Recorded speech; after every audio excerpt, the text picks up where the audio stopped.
First of all, I'd like to thank the Orthodox Christian Fellowship and the Secular Student Alliance for inviting me here today. And I'm looking forward to a healthy and a very vigorous debate in a question that's not only academically interesting, but I think one of the central questions of our age. We live in what some people call a post-Christian or a postmodern society, an assessment that I think is generally true. But like most other sweeping claims, they can mean different things to different people. It's prudent then, I think, that in order to make our discussion as beneficial as possible, we first define our terms. The question we are discussing this evening is, can there be morality of God? Now, of course, I argue no, there can't be. But before giving my reasons, let me rephrase the question more in line with which is what I think the fundamentalist atheist presupposition. Atheism, properly understood, allows for no objective existence of anything non-material, not made from matter. Philosophical materialism is the philosophical ground of atheism, a point that anyone familiar with more than the surface character of the atheist claims will recognize as true.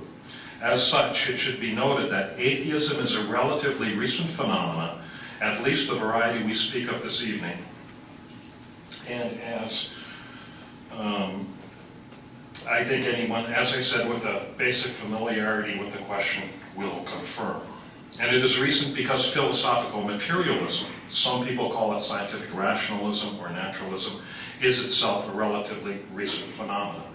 I would argue, as a historian, that atheism cannot exist except in a Christian society. I would argue that. It's actually an outgrowth of our Christian heritage. So, in the interest of clarifying the question, let me ask it this way. Does atheism acknowledge the independent existence of the transcendent? Put aside the term God for the moment. Okay, right now it has too much surplus baggage, especially in the prevailing cultural debates.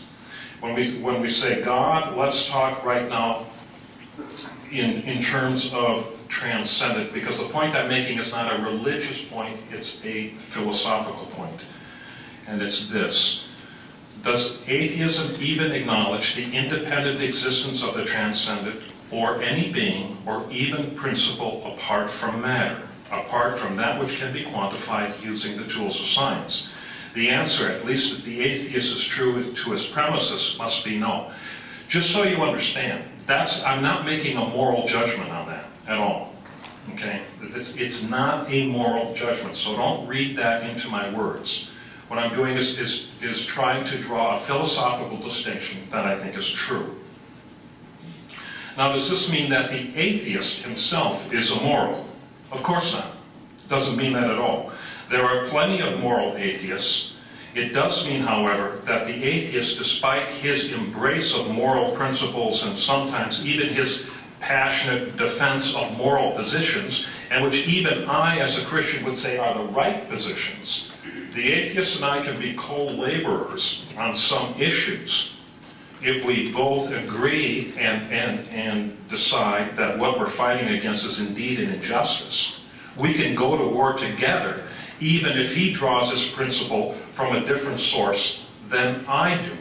Okay? So it's not saying that the atheist is immoral.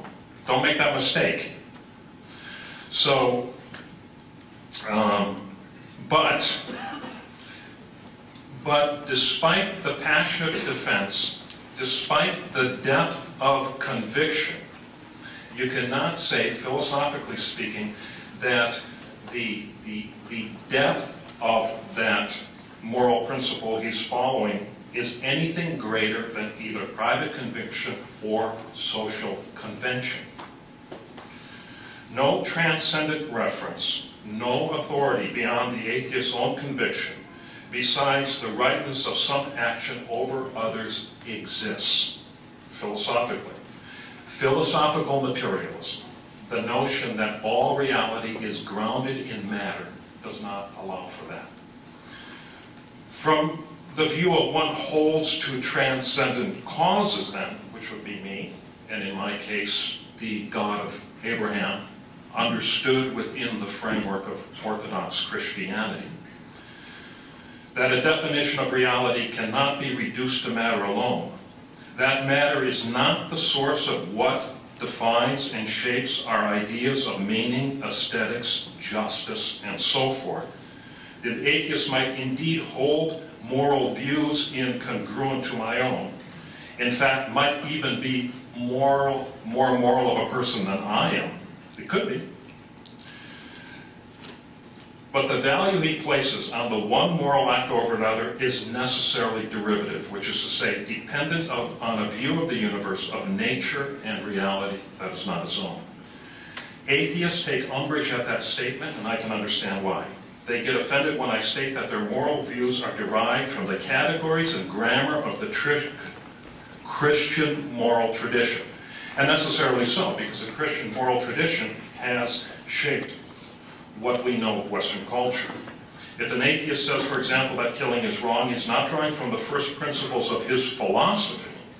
He is borrowing from the precept first delivered in the text of Christian scripture, the narrative of Moses descending from the mount, which indicates to us that precept, although it is given to us through the mouth of Moses, and thus within human conflict that Matt describes, I don't deny that at all, and never would, he's right about that, has a source and origin in the God of Moses, which is to say that it has a transcendent source and origin, something beyond the mere molecules that made of Moses, if you will, or even the molecules of the text that gives us the story. One could argue, of course, that non-Christian cultures also recognize that killing was wrong, and I would agree with this point. There is no disputing that. But the point here is not that Christianity has an exclusive claim on moral truths. They don't. But that even other religions still recognize what I consider an elementary fact of the universe. Man cannot live by bread alone, which is to say man is more than the molecules that shape his body. These religions, like Christianity, reject the materialist claim that all that exists is matter, that which can be quantified. One final point, and I don't know how to reconcile this with the atheist claim. I really don't, and I think this is one area of great divergence, is that I believe that truth is a category of existence, a transcendent category of existence, which is to say truth exists apart from any comprehension that I may have of it. Okay, follow me here.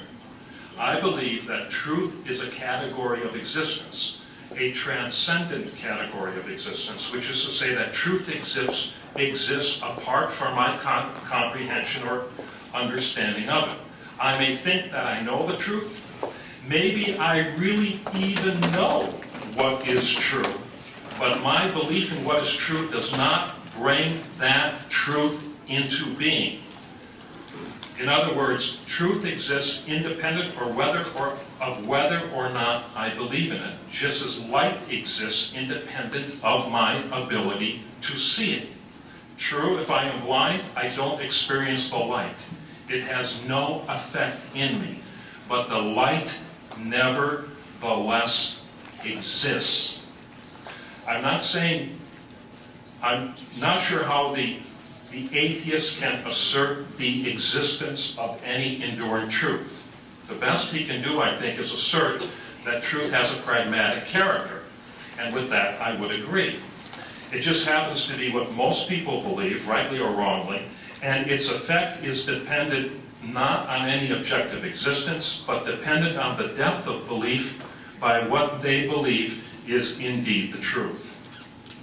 The atheist is correct in this, of course. I won't deny that. I won't argue with that. But not completely, and that's my point, which is to say that the truth, and thus morality, can never escape a kind of continuous relativism in the atheist paradigm, imprisoned, that is, to the shifting winds of the day. Thank you.